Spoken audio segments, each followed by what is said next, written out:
नमस्कार, आपण पाहता आहात मराठवाडा लाईव्ह न्यूज. जनतेचा अनेक बातमी आहेत. चाकूर तालुक्यातील मोरंबेदे ढगफुटी सदृश्य पाऊस झाला आणि या पावसामुळे पूल वाहून गेला होता. येथील सर्व पाणी करण्यासाठी लातूर जिल्ह्याचे पालकमंत्री सुरेंद्रराजे भोसले, आमदार संजय भोसडे, जिल्हाधिकारी वर्षा ठाकूर, माजी राज्यमंत्री बाळासाहेब जाधव, सूरज पाटील, स्थानिक प्रशासकीय यंत्रणासह सर्व दाखल झाले होते. सर्व पाणी करून योग्य पद्धतीने काम करण्याचे आदेश देण्यात आले. त्यावेळी आमचे प्रतिनिधी गजानन गोंडे यांनी साधला होता संपर्क. पाहूयात काही क्षणाची काही. आणखी एक दुसरा आहे, याच्या पॅरलर तिकडे एक रस्ता आहे, तो त्याला नंबर नाही मिळालेला. नॉन प्लॅन आहे.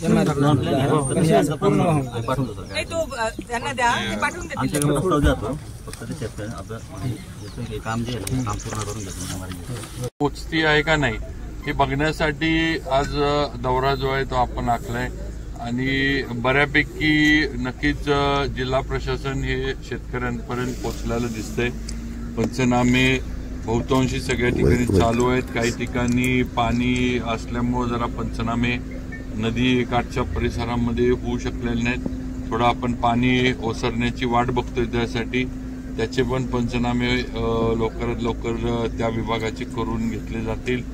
आणि माझी एकच शेतकरी बांधवांना किंवा माझ्या सर्व वडीलधारी मंडळींना विनंती आहे की मुख्यमंत्र्यांनी इथं आले उजनीला आणि मला आले होते तेव्हा सांगितले की पूर्णपणे निकष पण बाजूला ठेवायला लागले तरी आम्ही ठेवू, पण शेतकऱ्याला जास्तीत जास्त मदत देण्याचा शासनाचा निर्णय होईल. खरडून गेलेल्या जमिनीला पण चांगल्या पद्धतीनं मदत करण्याचा निर्णय शासनाकडनं होईल हे त्यांनी सांगितलंय. त्यामुळे शेतकऱ्यांनी हवालदिल होऊ नये.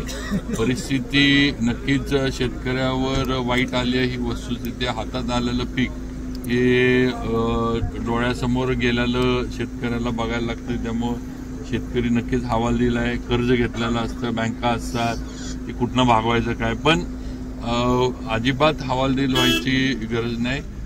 जिल्हा प्रशासन आणि राज्य सरकार पूर्णपणे मदत करेल. त्याचबरोबर रस्ते, पूल वगैरे पण जे आपले वाहून गेलेत त्याचे पण आपण आता प्रस्ताव शासनानं मागवलेत मंजुरीच्या. त्याला पण आपण SR मधनं, FDR मधनं किंवा जे मोठे पूल आहेत ते नाबार्ड वगैरे ह्याच्यातनं बसवून ती कामं लवकरात लवकर आपण पूर्ण करू.